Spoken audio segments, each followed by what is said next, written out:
नहीं देखिए, शुरुआत में आपने बिल्कुल ठीक कहा और ये हकीकत भी है कि उनका जो पुराना वीडियो है सोशल मीडिया पे इन दिनों खूब वायरल भी हो रहा है, होना भी चाहिए ताकि लोगों को सच्चाइयों का पता लगे। और आपने भी सुना और देश इस वक्त सुन रहा है, और उसमें भी ये बात वो खुद ही कह रहे हैं कि रिपोर्टर की गलती नहीं होती, एंकर्स की गलती नहीं होती, उनको जो आदेश आता है ये आप कह सकते हैं कि कहीं ना कहीं बहुत ज़्यादा देरी पर लिया गया है, क्योंकि आप देखिए 2014 के बाद से लगातार इस तरीके का एक माहौल बनाया गया। उससे मात्र अभी के समय में देश की हानि नहीं बल्कि आने वाले भविष्य में भी इसका जो नुकसान है वो देश को झेलना पड़ सकता है।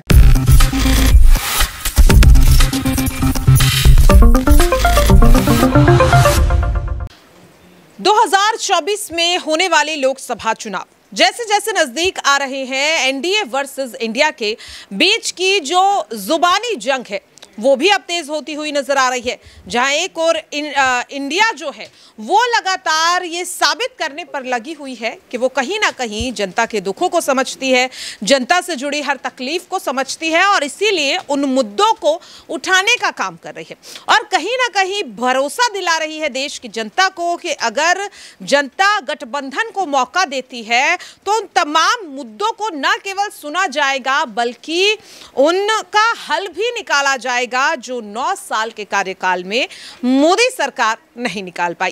और कहीं ना कहीं ये भरोसा अब बढ़ता हुआ भी नजर आ रहा है।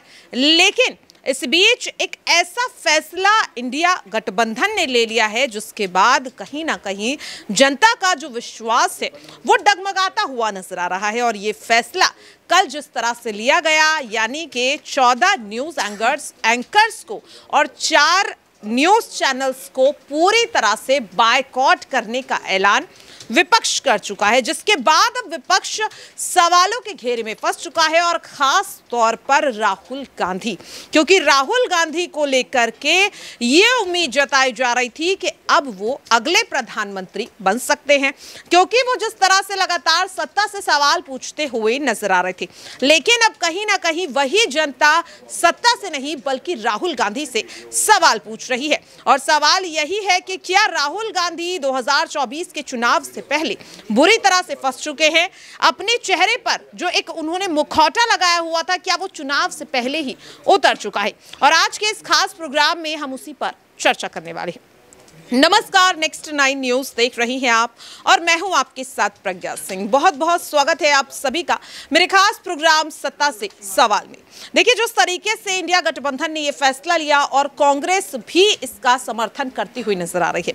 इस बीच राहुल गांधी का एक पुराना वीडियो सोशल मीडिया पर तेजी से वायरल हो रहा है, जिसमें वो खुद इस बात को स्वीकार कर रही हैं कि न्यूज चैनल्स में एंकर्स जो भी बोलते हैं वो अपनी मर्जी से नहीं बोलते बल्कि उन पर दबाव बनाया जाता है। अगर वाकई में ऐसा है तो इंडिया गठबंधन ने जिन 14 न्यूज एंकर्स को बायकॉट करने की या सीधे सीधे बैन करने की बात कही है, आखिरकार ये फैसला क्यों लिया? क्या अब राहुल गांधी अपनी ही कही बात से मुकरते हुए नजर आ रहे हैं? और इसी सवाल को लेकर के मैं यहाँ पर अपने सहयोगी आसिफ से समझना चाहूंगी कि जिस तरीके से राहुल गांधी 17 जनवरी 2023 को कहते हैं कि न्यूज एंकर्स की या रिपोर्टर्स की गलती नहीं होती, उन पर दबाव बनाया जाता है, फिर आखिरकार उन 14 एंकर्स को अब क्यों खुद कांग्रेस बैन कर रही है और उस पर सफाई भी पेश कर रही है? जिस तरीके से पवन खेड़ा ने कहा कि भारी मन के साथ ये फैसला लिया, तो आखिरकार इस फैसले को आप किस तरीके से देख रहे हैं? सबसे पहले नहीं देखिए, शुरुआत में आपने बिल्कुल ठीक कहा और ये हकीकत भी है कि उनका जो पुराना वीडियो है सोशल मीडिया पे इन दिनों खूब वायरल भी हो रहा है, होना भी चाहिए ताकि लोगों को सच्चाइयों का पता लगे। और आपने भी सुना और देश इस वक्त सुन रहा है, और उसमें भी ये बात वो खुद ही कह रहे हैं कि रिपोर्टर की गलती नहीं होती, एंकर्स की गलती नहीं होती, उनको जो आदेश आता है वो बेचारा वैसा काम करता है, क्योंकि देखिए जॉब सबको प्यारा है। अब दूसरी बात ये जो वजह की बात है उसको जहाँ तक मुझे लग रहा है कि एक देखिए जिस तरीके से 2014 के बाद इसमें कोई शक नहीं देश में नफरत फैला है। कुछ धर्म के ठेकेदारों ने जो है अपनी राजनीति रोटियां चमकाने के लिए या फिर संगठन को चमकाने के लिए, चाहे वो हिंदू हो, मुस्लिम हो या किसी भी जाति के हो, उन लोगों ने वाकई में हुआ है। नहीं तो आप देखिए मणिपुर के हालात देखिए, नू की देखिए, यूपी में CA NRC के वक्त बहुत सारी हिंसा हुई, तो उन लोगों ने ऐसा किया। तो आपको उनके खिलाफ कार्रवाई करने की बजाय इस पर हो सकता है चुनाव का टाइम है, उनके नज़रों में बेहतर साबित होने के लिए कि भाई हम नफरत के खिलाफ एक अच्छा सा एक्शन काम कर रहे हैं, इस वजह से वो ये ऐलान किया होगा मुझे, लेकिन ये नहीं लगता कि इससे आपको ज़्यादा फायदा हो सकता है। एक दूसरा ये भी हो सकता है कि वो टारगेट करना चाहते हैं, बता रहे हैं कि आप लोग जो भी मुद्दे उठा रहे हैं दरअसल हम उसके जो है खिलाफ एक्शन लेंगे। मुझे लग रहा है कि वो अपने पैर पे खुद ही उन्होंने कुल्हाड़ी मारा है, क्योंकि देखिए उन लोगों के पास कुछ, मैं समझता हूँ कि उनकी पावर नहीं, क्योंकि उनके पीछे जो पावर है वो उन्हें और भी एक्सपोज करेगी, उन्हें और भी खुला छूट देगा और ये लोग और भी नफरत फैलाएंगे। तो उतना ही उनके लिए मुझे लग रहा है मोदी सरकार से सवाल पूछने के बजाय यही लोग इसे पूछेंगे तो नुकसान ही क्या है। तो मुझे लगता है कि बिल्कुल ये एक गलत फैसला है, क्योंकि इससे मुझे नहीं लगता कि मोदी सरकार और खास करके इन नफरती एंकरों पर कोई भी फर्क पड़ता नजर आएगा। वाकई में देखिए यहाँ पर जिस तरीके से साफ तौर पर कहीं ना कहीं आसिफ का कहना यही है कि जो यहाँ पर जो लोग हैं जो इस वक्त कहीं ना कहीं इस फैसले को लेकर अलग अलग प्रतिक्रियाएं देते हुए नजर आ रहे हैं वो मिली जुली है, लेकिन यहाँ पर साफ तौर पर सबसे पहले आपके लिए जरूरी है राहुल गांधी के उस वायरल वीडियो में उनके स्टेटमेंट को सुनना कि किस तरह से 17 जनवरी साल 2023 भारत जोड़ो यात्रा के दौरान प्रेस कॉन्फ्रेंस करते हुए किस तरह से वो पहले एंकर्स का, रिपोर्टर्स का समर्थन करते हुए नजर आ रहे हैं। देखिए राहुल जी, आपने इस यात्रा के दौरान सबसे बड़ा अटैक एक तो बीजेपी पे किया है और दूसरा मीडिया पे किया है, फोर्थ पिलर है डेमोक्रेसी का। इस पे मेरा सवाल ये है कि मान लीजिए कांग्रेस सत्ता में आती है और आप प्रधानमंत्री बन जाते हैं, तो जो ये नेशनल टीवी पे जो आजकल जिसको आप गोदी मीडिया का नाम देते हो, तो उस पर हिंदू मुस्लिम का एक चलता है, आप बोलते हो कि भारत को बांट रहे हैं वो, तो क्या आप उस पर रोक लगाएंगे? और क्या आप बोल रहे हो कि मीडिया गुलाम है, क्या आप भी उनको अपना गुलाम बना लोगे फिर?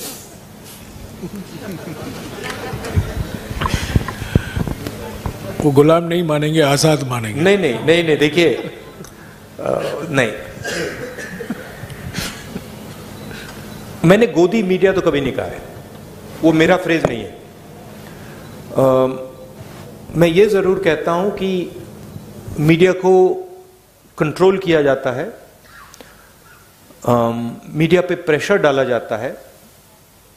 मैं ये भी कहता हूं कि जो आप जैसे रिपोर्टर्स हैं, आपकी इतनी गलती नहीं है, आप पर कंस्ट्रेंट्स हैं, आपके जो मालिक आपको कहते हैं वो आपको करना पड़ता है, और जो आपकी भावनाएं हैं उनको मैं समझता हूं, क्योंकि आप आके मुझे बोलते हो, जो आपको देश के बारे में लगता है मैं जानता हूं। तो मैं आपकी क्रिटिसिज्म नहीं कर रहा हूं, जो मीडिया का स्ट्रक्चर है उसकी मैं क्रिटिसिज्म कर रहा हूं। कांग्रेस पार्टी की फिलॉसफी इंडिपेंडेंट मीडिया की फिलॉसफी है, कांग्रेस पार्टी की फिलॉसफी इंडिपेंडेंट इंस्टीट्यूशंस की फिलॉसफी है। मैं आपको बताऊं, अगर कांग्रेस पार्टी ये करना भी चाहे कि हम मीडिया को, मतलब जैसे आपने कहा, अपना बना दो, हमारे में वो कैपेबिलिटी नहीं है, हम उसको इंप्लीमेंट ही नहीं कर सकते, क्योंकि हमारा स्ट्रक्चर उतना सेंट्रलाइज नहीं है बीजेपी जितना। तो हम इंडिपेंडेंट मीडिया चाहते हैं, फेयर मीडिया चाहते हैं, और जो मीडिया में नफरत फैलाई जाती है और वो फैलाई जाती है, और जो मीडिया डिस्ट्रैक्शन का रोल प्ले कर रहा है, जैसे मैंने अपने भाषण में कहा था, जब कोई जेब कतरा आता है तो वो अकेला नहीं आता, 2-3 लोग आते हैं, एक ध्यान को उधर ले जाता है और फिर जेब काटी जाती है। तो इनएडवर्टेंटली वो आप रोल प्ले कर रहे हो, आप लोग नहीं, बट आपका जो स्ट्रक्चर है, आप लोग डिस्ट्रैक्ट करते हो। आप लोग कहते हो देखो हिंदू मुस्लिम, ऐश्वर्या राय, शाहरुख खान, बॉलीवुड, तेंदुलकर, उधर देखो, और इधर मतलब किसान की लूट हो रही है, छोटे व्यापारी मारे जा रहे हैं, इनइक्वालिटी बढ़ती जा रही है। तो आपका रोल डिस्ट्रैक्शन का रोल है, आपका रोल वॉचडॉग का रोल होना चाहिए। जैसे हमने ये जो आंकड़े लगाए हैं, इसके बारे में आपने कोई सवाल ही नहीं पूछा। एक्चुअली ये सबसे जरूरी सवाल है, ऐश्वर्या राय से, शाहरुख खान से, ये जरूरी सवाल है, मगर आप लोग ये पूछते नहीं हो। आपकी गलती नहीं है, शायद आप पूछते, अगर आपको छूट दी जाती है आप पूछते, but your role is that वो watch dog. And what are the type of issues you should be raising? Farmers issues, employment issues. अखबार में employment की बात तो पढ़ने को नहीं मिलती, स्मॉल स्केल इंडस्ट्रीज की बात तो सुनाई नहीं देती। लुधियाना में जो मतलब पूरा इंडस्ट्री खत्म हो गई, उसके बारे में सुनाई नहीं देता। तो that is the type of media we would like, a media that puts pressure on the government on key issues. You are for a Congress government, you are feedback channel. We want you to give us pressure on important things, on things like income inequality, on things like hatred, on things like anger, on things like farmers, on things like unemployed youngsters. That's your role, and that's the role we would like you to play. Not किसी ने मुझे बहुत मजेदार कहानी बताई, मैं पता नहीं बोलना चाहिए, नहीं छोड़ो।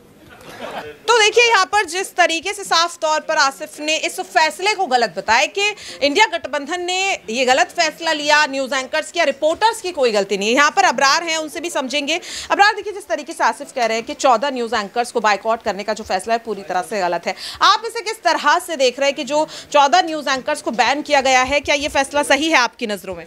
देखिए बिल्कुल ये फ़ैसला सही माना जा सकता है, लेकिन ये आप कह सकते हैं कि कहीं ना कहीं बहुत ज़्यादा देरी पर लिया गया है, क्योंकि आप देखिए 2014 के बाद से लगातार इस तरीके का एक माहौल बनाया गया। उससे मात्र अभी के समय में देश की हानि नहीं, बल्कि आने वाले भविष्य में भी इसका जो नुकसान है वो देश को झेलना पड़ सकता है, और ये कहीं ना कहीं जवाबदेही तय होती है। हालांकि एक बात और ज़्यादा अगर मजबूत स्थिति से जो है विपक्षी दल उठाते तो ज़्यादा अच्छा होता कि उन चैनलों को ही पूरी तरीके से जो है नेगलेक्ट किया जाता, उनका बहिष्कार किया जाता, तो ये और ज़्यादा मजबूत बात होती। लेकिन फ़िलहाल जो विपक्ष ने एक साहस, जो एक हिम्मत दिखाई है, इसका कहीं ना कहीं उन ऑर्गेनाइजेशन पर भी असर पड़ेगा। और जो लगातार हम डिबेट्स प्रोग्राम्स जो टीवी चैनलों पर जो प्राइम टाइम में देखते हैं, जाहिर सी बात है कि इससे कहीं ना कहीं बड़ा बदलाव आएगा। और एक बड़ी बात मैं जोड़ दूं कि इसमें जो विपक्षी दलों के द्वारा पत्र जारी किया गया, उसमें साफ तौर पर स्पष्ट